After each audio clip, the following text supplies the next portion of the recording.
there's a generally acknowledged need for greater transparency in the church, particularly on these issues. We hear a lot about the need for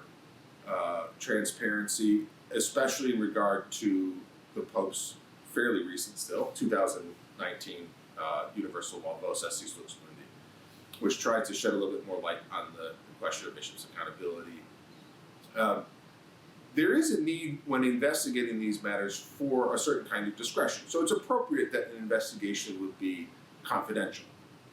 at least until the investigation is completed. But there's a difference between appropriate confidentiality, where you're not airing dirty laundry before you know the facts, and secrecy, which we've seen some of that already in, for example, in investigations of bishops, where the church won't even acknowledge whether there's an investigation going on or not.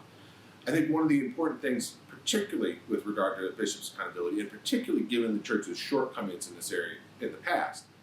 is that for a measure like Vos Estis Lux Mundi to work, it has to not only hold bishops accountable, but it has to be seen to be doing that, because you have to be able to try and reestablish or recover some sense of credibility.